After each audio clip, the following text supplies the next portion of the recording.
आता याचं दुःख आहे की बावनकुळे साहेब काही त्याच्यावर न्याय करत नाही।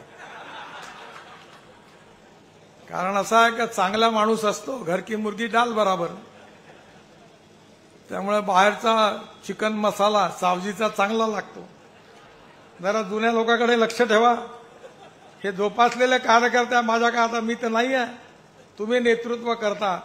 जर या प्रामाणिक कार्यकर्त्याची तुम्ही कदर नाही केली तर जेवढ्या जोराने वरती चालल्या तेवढ्या जोराने खाली आल्याशिवाय राहणार नाही, हे तुम्ही लक्षात ठेवा। त्यामुळे जुन्या कार्यकर्त्याची आठवण लक्षात ठेवा। डॉक्टर पोद्दार सारखा उत्तम कार्यकर्ता आपल्याला मिळाला आणि तुम्ही सहकार्य केलं, नेत्यांनी पुढाकार घेतला म्हणून बदल झाला।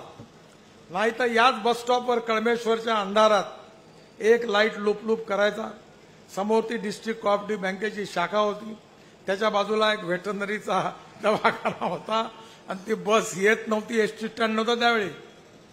आणि आपले 2-2 तास त्या हॉटेलमधला चिवडा खायचे आणि हापच्या आम्ही बसलो राहायचो, बस येत नव्हती। पण आता धापेवाडाचा रस्ता असा झाला का विमान उतरवायचं असेल तरी उतरू शकतं, एवढा चांगला झाला। हा तुमच्यामुळे झाला, माझ्यामुळे नाही झाला, आमच्यामुळे नाही झाला। कारण तुम्ही लोकांनी आम्हाला प्रेम दिलं, विश्वास दिला, समर्थन दिलं म्हणून झालं। तुम्ही नसतं दिलं तर झालंच नसतं। आणि म्हणून या शहरामध्ये डॉक्टर पोद्दार सारखा एक अतिशय उत्तम प्रामाणिक चांगला कार्यकर्ता आहे। आता याचं दुःख आहे की बावनकुळे साहेब काही त्याच्यावर न्याय करत नाही। कारण असं आहे की चांगला माणूस असतो घर की मुर्गी डाल बराबर।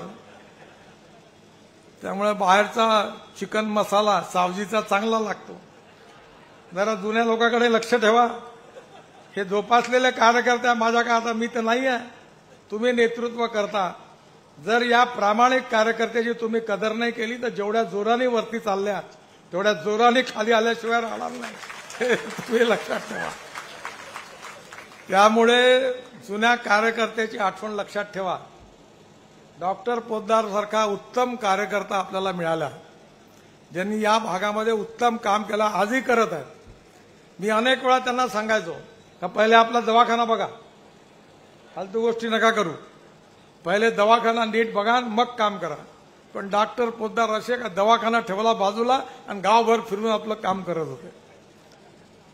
प्रामाणिकपणे जनतेकरता काम केलं पाहिजे, ही भारतीय जनता पार्टीची शिकवण आहे। आणि म्हणून नक्कीच मला विश्वास आहे की येणाऱ्या काळात बावनकुळे साहेब पोद्दार साहेबांचे भविष्य चांगलं करतील। एवढं बरेच दिवसाची पेंडिंग इश्यू आहे तो तेव्हा नगरपालिका झाल्यावर करतील ते देवेंद्रजी ते।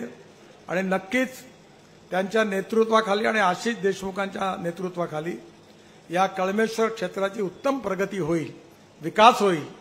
आणि या विकासामधून एक आदर्श शहर, स्वच्छ शहर, प्रदूषण मुक्त शहर, जिथलं पर कॅपिटा इन्कम चांगला आहे, शेतकरी जिथला सुखी समाधानी आहे, इथला संत्रा उत्पादक आणि शेतकरी देखील समाधानी राहील।